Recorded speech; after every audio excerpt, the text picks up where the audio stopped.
You talked last week about just kind of maybe dedicating an effort to the run game, not to worry so much about explosive plays, but just consistency. I think you averaged almost 5.5 or 4.5 yards a carry. I think the longest run from a running back last weekend was 10 yards. But in general, did you feel like you were kind of just getting the run game moving forward the way that you wanted it to? Right. Yeah, no, I think we did. And I really think we, after the Eastern Illinois game, recommitted ourselves in practice too.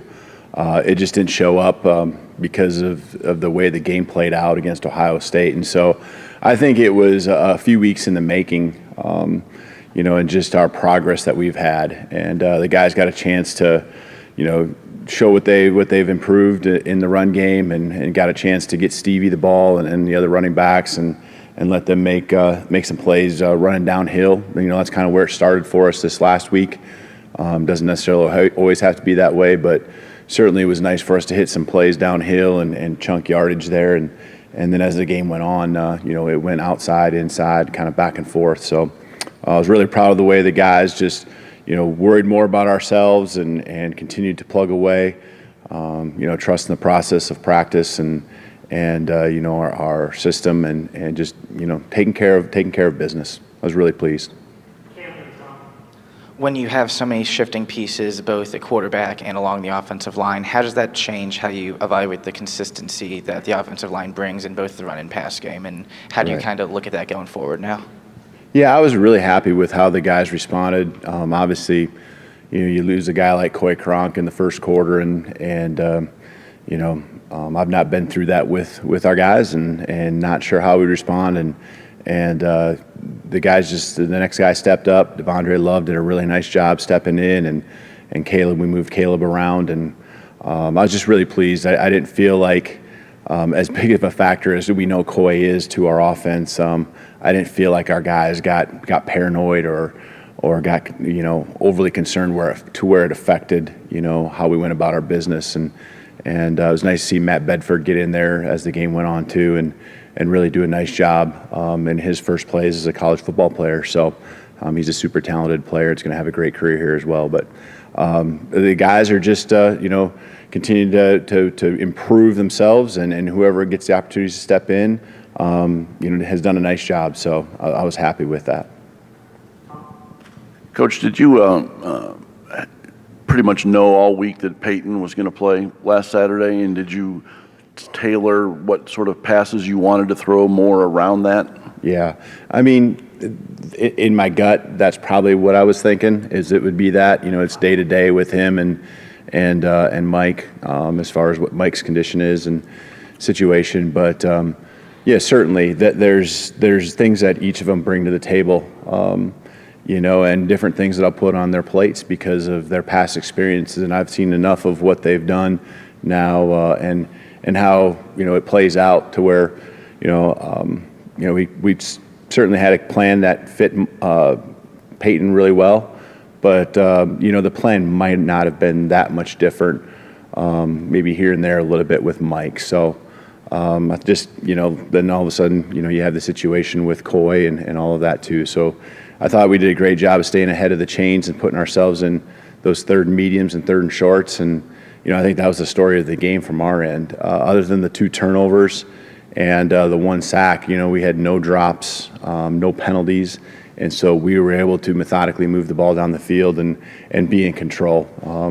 Work the clock. I think that's the most time of possession or close to it that we've had in the 4 weeks, and keeping our defense, who I think continues to improve as well, off the field and fresh. I think it was a fast game, 9 drives, I think, not counting the victories and things like that. But, I thought we played a great team game. The turnovers are what we'd like to have back, especially on the first drive. Had some nice things going. Stevie hits one downhill for, a good chunk, good gain, and we had the turnover. But we'll continue to work on those things, and I thought Peyton played a nice game overall. 23 for 27, 85%. It's pretty good. And just to follow up quickly on that, how much do you need to see from Michael early in the week in regards to when you're trying to game plan for Saturday as well, then, as to what might happen? Yeah. I will continue. Like, there's concepts that we have run enough of that maybe we even haven't run much of in a game yet, that fit Mike. and there's some that fit, for Peyton as well. So I think Mike's familiar and the rest of the offense is familiar with all of those things, and we'll have them ready to go. And again, it changes some, but overall, I don't feel like there's that much that much of a difference between Peyton and Mike. And the main thing is just we don't want to jeopardize Mike's health. We don't want to have him set back. And I know he's making a lot of progress and over the last 2 weeks, 2 weeks. So, we're happy with where he's at and looking forward to hopefully seeing him more and more, in the practices. With that said, how difficult is it for you to put the game plan in going forward this week, not knowing exactly who the quarterback's going to be? And then you add the Coy Cronk issue to that on top of that. That's got to make it difficult to establish what that game plan is. Yeah, there are challenges, but, I've been doing it long enough to where no one's going to feel sorry for you. Michigan State's not going to feel sorry for us when we step on the field Saturday, and we're not either. We're not going to feel sorry for ourselves. We're going to embrace the challenge. You coach and you preach to the players response to adversity, and you got to do the same thing. If you're not living what you preach, then really it doesn't have any meaning what you ask of the guys. And so we come to work as a staff and excited about the new challenges, the new week. We're excited about the progress we feel we made last week, and we know that our guys are coming to practice every day with great motivation. If you just watched them play at practice, if you could see them practice last week, just the way they responded, the way they bounced back, it motivates me, and I know it motivates our staff to put the best game plan we can together to put our guys in a position to go be successful. David Ellis, how has he managed to carve out a role in the offense, and how do you see that role continuing to evolve?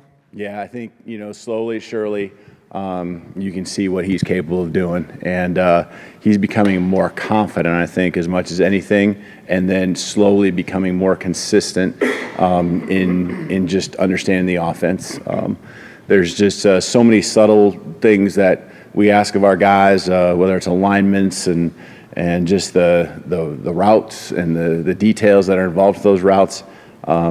He's becoming more confident, and we're definitely becoming more comfortable each and every week with him being on the field, in multiple ways, not just on offense, but in special teams as well. So he's gonna be a factor, I think, more and more as the season continues on.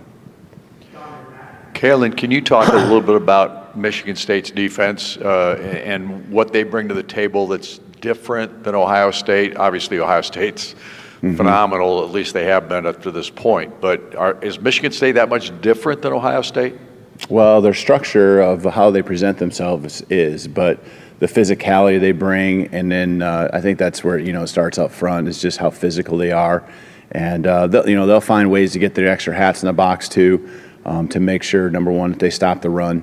That's statistically, obviously, a crazy number that they have right now, but there's different styles to how they do it.